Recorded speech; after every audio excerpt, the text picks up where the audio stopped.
안녕하십니까. 성경사랑TV의 임요셉입니다. 오늘은 성령의 9가지 열매에 대해서 간단하게 정리해 보도록 하겠습니다. 그럼 관련 말씀부터 읽고 시작하도록 하겠습니다. 오직 성령의 열매는 사랑과 희락과 화평과 오래 참음과 자비와 양성과 충성과 온유와 절제니 이 같은 것을 금지할 법이 없느니라. 갈라디아서 5장 22에서 23절. 사랑. 하나님은 사랑입니다. 사랑이 없으면 아무것도 아니라고 성경은 말하고 있습니다. 사랑은 성령의 열매 중 꽃이라고 할 수 있고, 사랑이 없으면 열매가 아름답게 맺어지기 어렵습니다. 사랑이 가득하면 사랑으로 인하여 많은 사람들을 그리스도의 품 안으로 인도할 수 있습니다. 스데반은 돌에 맞아 죽는 자리에도 자기에게 돌을 던진 사람들을 기꺼이 용서했습니다. 예수님께서도 로마 병정들과 자신을 죽인 사람들을 기꺼이 용서하셨습니다. 예수님께서 우리를 위하여 목숨을 기꺼이 버리셨듯이 우리도 예수님을 위하여 기꺼이 목숨을 버려야 한다고 말씀하고 계십니다. 사도 바울은 고린도전서 13장에서 사랑의 본질을 보여주고 있습니다. 그는 아무리 아름다운 말이나 뛰어난 믿음 또는 예언하는 능력과 모든 구제 등 많은 일을 하더라도 사랑이 없으면 아무것도 아니라고 했습니다. 사랑은 예수님의 본질이기 때문에 사랑으로 행하지 않으면 아무것도 아닌 것입니다. 전도도 많이 하고 기도도 많이 하고 구제도 많이 했지만 사랑으로 하지 않으면 우리의 수고가 실제로는 열매를 맺지 못하는 것일 수 있는 것입니다. 어렸을 때 우리 집은 고린도전서 13장을 가훈으로 삼아서 액자로 걸어 놓아서 이것을 보면서 자랐습니다. 어릴 때는 이 말씀이 얼마나 심오하고 깊은 진리를 담고 있는지 알지 못했습니다. 다만 유명한 말씀이고 유명한 노래가 있으니까 그냥 알았을 뿐이었습니다. 믿음의 형제들을 정말 친형제라고 생각하고 믿지 않은 사람들을 아버지를 잃어버린 영적 고아라고 생각해서 불쌍한 마음이 들지 않는다면 사랑장에서 말씀하는 말씀을 지키기가 굉장히 힘들다는 사실을 지금은 깨닫고 있습니다. 성령의 열매인 사랑은 사랑장을 통하여 간단하게 정리해 보도록 하겠습니다. 사랑은 오래 참는다고 했습니다. 부모는 일반적으로 자식이 아무리 잘못하거나 실수하더라도 언제나 그를 용서하고 사랑합니다. 오래 참기 위해서는 미움이나 악감정이 조금 더 없어야 합니다. 다른 사람들이 진정한 형제라고 생각하고 모든 소망은 하나님께 두어야만 오래 참을 수 있습니다. 요셉은 부당한 대우를 받은 대표적인 인물입니다. 그는 형들의 미움을 받아서 애굽 땅에서 노예로 13년 정도를 정말 많이 고생하게 됩니다. 말도 안 통했을 나라에서 얼마나 시달림과 공포와 고통에 시달렸을지 성경은 기록하고 있지 않습니다. 다만 하나님께서 그와 함께 하셔서 그를 위로했다고만 알고 있습니다. 요셉은 형들이나 자신을 무고하게 고발한 보디발을 바라보지 않고 오직 위에 계신 하나님을 바라보았습니다. 오로지 하나님의 선한 뜻이 그와 함께 한다고 믿었습니다. 자신을 팔아넘긴 형들을 혼내줄 수 있는 기회가 왔어도 그들을 오히려 감싸 안으면서 사랑으로 대했습니다. 실로 요셉은 그리스도의 모형이라고 할 수 있습니다. 요셉이 이렇게 오래 참고 사랑으로 대한 것은 위에 계신 하나님을 바라보았기 때문입니다. 하나님께서는 요셉의 환경과 상관없이 그를 사랑으로 대하셨기 때문에 요셉의 마음은 사랑으로 가득 차 있었습니다. 정말 놀랍지 않습니까? 노예 생활에 전전했던 요셉의 마음속에는 전혀 피해 의식이나 미움이 없었습니다. 사랑은 그런 것입니다. 사랑은 온유하다고 했습니다. 사랑은 다른 사람들의 형제와 자매와 같이 또는 자식이나 부모와 같이 여기기 때문에 부드러울 수밖에 없습니다. 그를 진심으로 사랑하기 때문에 말과 행동이 부드러울 수밖에 없습니다. 충고를 준다는 이유로 다른 사람에게 거친 말을 하는 것은 사랑의 태도라고 볼 수 없습니다. 사랑은 시기, 자랑, 교만하지 않는다고 했습니다. 다른 사람들을 가족으로 생각한다면 어떻게 시기하거나 자랑하거나 교만할 수 있겠습니까? 아무리 뛰어난 것이 있더라도 가족에게는 자랑하거나 교만하지 않습니다. 가족이 잘 되는 것은 진심으로 기뻐합니다.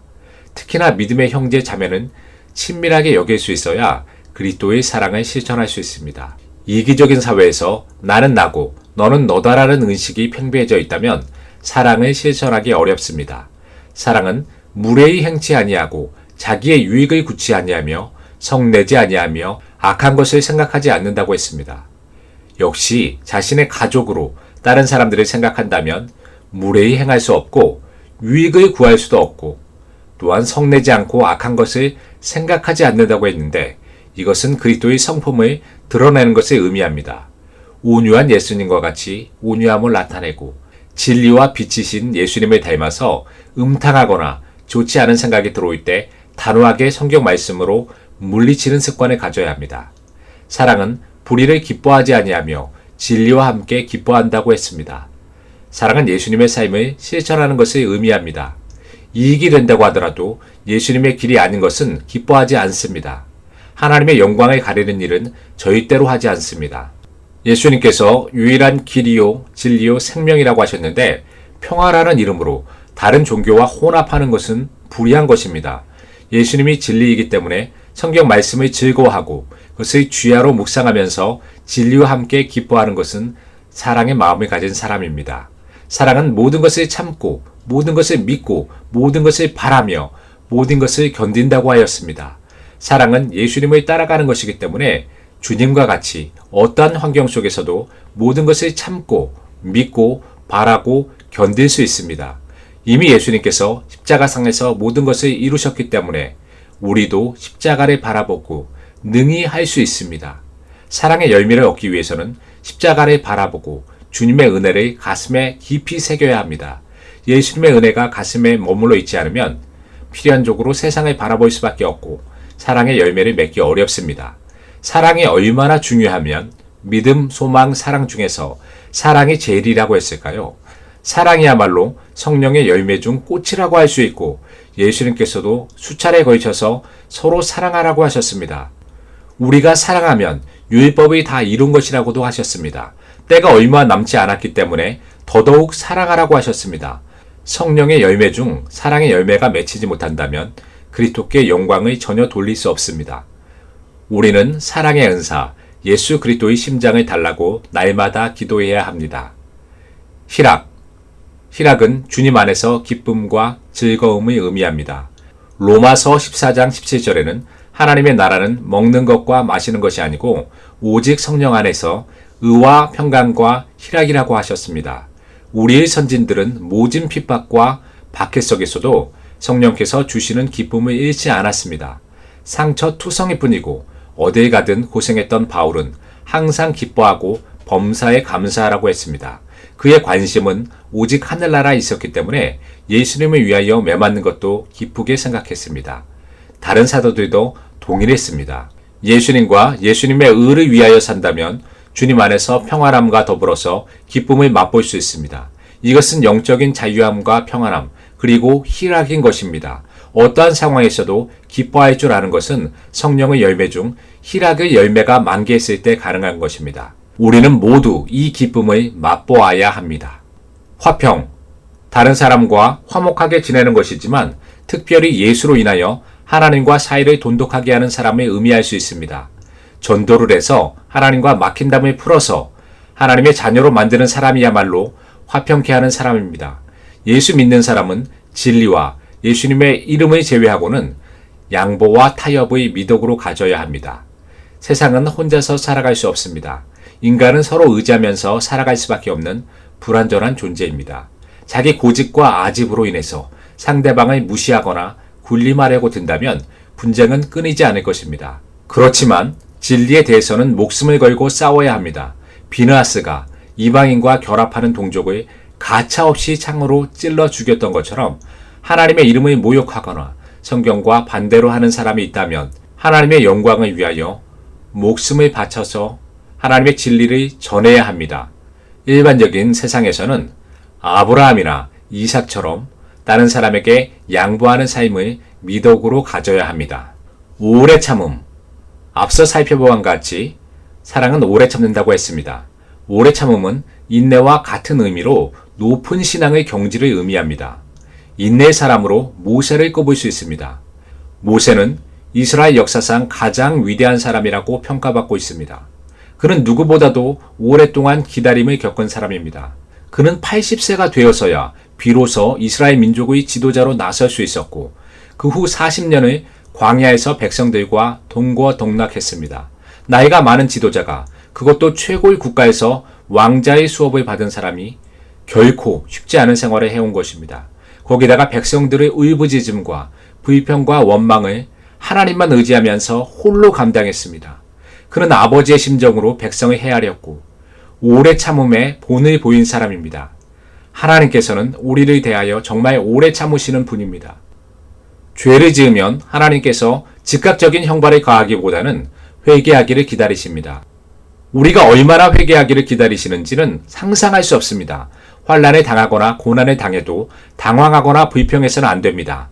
사도들은 고난당하는 것을 기뻐하였을 뿐 아니라 그리스도의 남은 고난을 채운다고까지 표현했습니다. 예수님을 생각할 때 모든 것을 참을 수 있고 모든 것을 견딜 수 있는 것입니다. 오래 참음은 끊임없이 용서하는 태도입니다. 다른 사람이 잘못하거나 실수하더라도 아니면 악의적으로 우리를 괴롭히더라도 그를 진심으로 용서하고 사랑으로 오래 참음으로 인해서 그를 사랑할 수 있는 경지에 도달하여 제자가 될 수 있습니다. 자비는 깊이 동정해서 불쌍히 여김을 갖는 태도입니다. 원어 헤세드는 어원적으로 힘을 의미해서 사람에게 적용된 자비와 하나님이 베푸시는 친절이나 긍휼을 일컬었을 때 묘사된다고 합니다. 하나님께서 10,000달란트 빚진 자를 탕감해 준 것 같이 우리도 다른 사람들을 불쌍히 여겨서 그들의 빚을 탕감해야 하고 불쌍히 여겨야 합니다. 긍휼도 자비와 비슷한 의미일 수 있는데 긍휼이 없으면 긍휼 없는 심판을 받는다고 하니 다른 사람에게 자비나 긍휼을 베푸시는 것은 우리 자신을 위해서 쌓는 행위입니다. 흔히 사람들이 다른 사람에게 친절함이나 은혜를 베푼 경우에 자손들이 잘 되는 경우를 많이 본다고 이야기를 합니다. 하나님께서는 우리의 작은 친절과 선행을 결코 가벼이 여기시지 않습니다. 천국에서 많은 사람들이 예수님께 우리가 잘한 것이 무엇이냐고 물어보았습니다. 예수님께서는 지극히 작은 자에게 한 일이 곧 예수님께 한 일이라고 하였습니다. 다른 사람들이 긍휼히 여기고 불쌍히 여길 뿐 아니라 실질적으로 도움의 손길을 뻗어야 합니다. 말만 하고 도움은 주지 않는다면 사실은 형식과 외식으로 하는 것입니다. 믿음은 행함과 더불어서 완전해진다고 했고 행함이 없는 믿음은 죽은 믿음이라고 하였습니다. 자비의 열매를 맺기 위해서는 말과 행동이 함께 나아가야 합니다. 우리보다 잘 되는 사람이나 부자들에게 눈을 돌려서 그들만큼 되기 위하여 노력하기보다는 우리보다 못한 사람이나 사회에서 소외받고 가난한 사람들에게 관심을 기울여서 그들이 삶을 영위할 수 있도록 영적, 물질적, 정신적인 도움을 주어야 합니다. 양선은 도덕적으로 선한 품성을 말합니다. 계시록에서는 흉악한 자는 둘째 사망에 이른다고 하였습니다. 예수님을 묵상하고 주님의 십자가를 따라서 우리의 십자가를 지고 한 걸음씩 간다면 우리 속에 있는 악한 마음과 습성은 예수님의 피로 정결하게 될 수 있습니다. 그러면 내면은 깨끗하고 선한 사람으로 변화되는 것입니다. 사람이 바뀐다는 것은 기적과 같습니다. 예수님께서는 모든 것을 가능하게 하시는 분입니다. 아브라함 링컨은 40대 이후에는 자신의 얼굴을 책임지라고 했습니다. 선하고 아름다운 마음만 먹은 사람에게는 예수님의 빛이 드러납니다. 악한 생각을 하거나 세상 염려로 인하여 근심 걱정에 찌든 생활을 하는 사람은 얼굴에 수심이 가득합니다. 이러한 마음 잡초를 가지고는 양선의 열매를 맺을 수 없습니다. 뜨거운 회개를 해서 우리 속의 좋지 못한 것을 버려야 합니다. 누구를 만나든지 선을 이룰 수 있는 그리스도인이 되어야 합니다. 양선에 갖게 된다면 사람들이 우리와 함께하고 싶을 것입니다. 우리 입에서 나오는 예수님의 이야기도 듣고 싶어 할 것입니다. 충성. 하나님께서는 모세를 내 온 집에 충성한다고 아론과 미리암이 비방할 때 모세를 두둔했습니다. 슬프거나 어려운 일도 많았지만 꾸준하게 하나님과 늘 동행하는 삶을 살았던 모세의 삶은 아직도 이스라엘 민족이 가장 존경하는 민족으로 손꼽을 수 있습니다. 군인들은 충성을 다짐합니다. 그리 많은 사람들이 주의 종이나 다른 사람에게 충성을 다짐하며 내 몸보다 훨씬 더 잘하려고 노력합니다. 하지만 상황이 바뀌어서 그들에게 문제가 생기거나 자신에게 불리할 것 같으면 언제든지 배신을 하거나 성품이 바뀌는 경우를 여러 번 봅니다. 그런 사람에게는 충성의 열매가 없는 것입니다. 충성 또한 불순물이나 쓴뿌리가 있어서 결정적일 때 배신하거나 뒤돌아서는 경우가 많기 때문입니다. 예수님을 똑바로 따라간다는 것은 쉽지 않은 길입니다. 예수님 때문에 직장에서 쫓겨날 수 있고 손해볼 수도 있고 자신이 하고 싶은 것을 포기할 수 있습니다. 사탄은 예수님과 우리를 갈라놓기 위해서 온갖 위협, 타협, 협박, 두려움, 근심 등 갖가지 무기로서 우리를 괴롭힙니다. 예수님을 따라가다가 좋지 못한 일이 연속될지라도 끝까지 충성해야 합니다. 죽도록 충성하면 생명의 면류관도 주십니다. 죽기까지 충성해야 합니다. 이 일이 잘 되든 안 되든 상관없이 예수님을 따라가야 합니다. 좋을 때 예수님을 부르고 주의 종들에게 순종하고 믿음의 형제들에게 잘하다가 조금만 뒤틀리면 다른 사람이 되는 것은 성령의 열매가 전혀 없는 것입니다. 이런 사람들은 결정적일 때 예수님을 부인하거나 배도할 가능성이 있다는 것을 인정해야 합니다. 한결같이 충성하는 마음을 달라고 하나님께 기도해야 합니다. 우리가 직분을 맡으면 하나님께서는 충성을 원하십니다. 그 직분이 자신의 마음에 들지 않더라도 하나님께서 맡기신 일이 있더라면 그것이 어떠한 것이라도 충성을 다해야 합니다. 아무도 보지 않는 자리에서 충성하는 삶은 아름답고 고귀한 것이고 하늘나라에서 상을 받는 귀중한 행위입니다. 온유, 베스트 성경사전에서는 온유를 온화하고 부드러움, 자신의 존재가 하나님으로 말미암아 아는 겸허함, 예수님 안에서 새로이 창조된 인간에게 주어지는 것이라고 했습니다. 성경에서 모세를 지면에서 가장 온유한 사람이라고 칭찬했습니다. 온유는 원어상으로 조금 더 들어가서 보면 하나님께 길들어진 자라는 것을 의미합니다.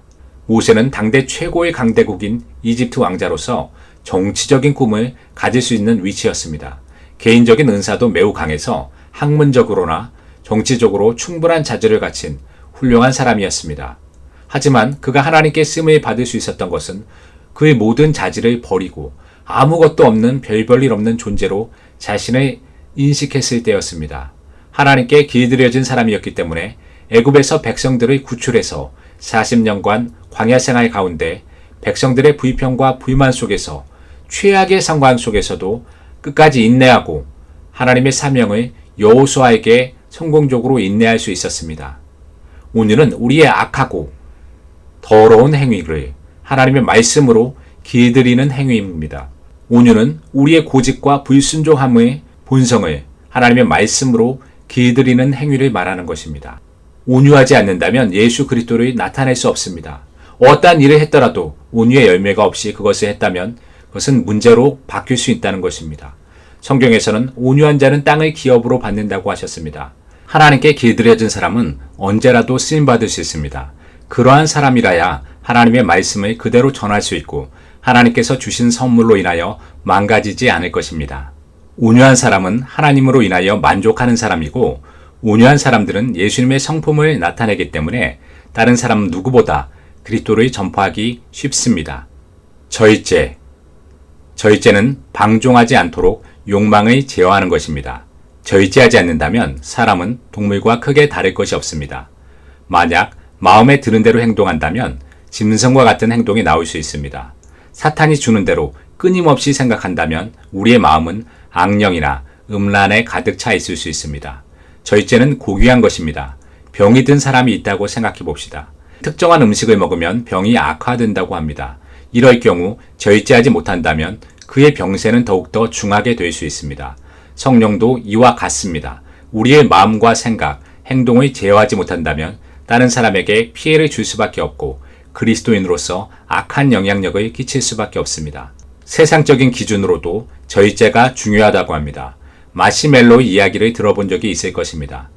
스탠퍼드 대학 연구자들이 실험 대상이 된 아이들을 각각 방에 혼자 있게 한 다음에 마시멜로 하나를 주고 15분 동안 이 마시멜로를 먹지 않는다면 마시멜로를 하나 더 주겠다고 약속을 했습니다.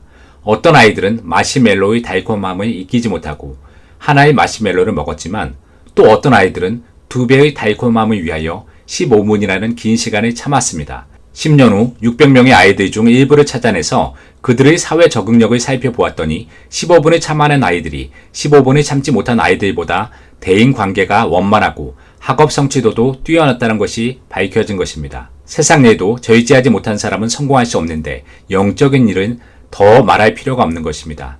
절제가 없다면 성령의 열매를 맺을 수 없는 것입니다. 이상으로 성령의 9가지 열매를 간단하게 살펴보았습니다. 성령의 열매는 다른 사람들을 인도하거나 우리의 삶을 통하여 예수 그리스도를 나타낼 때 너무나 중요한 것이기 때문에 우리는 이 9가지 열매를 많이 풍성하게 맺기를 기도드립니다. 지금까지 성경사랑TV의 임요셉이었습니다. 감사합니다.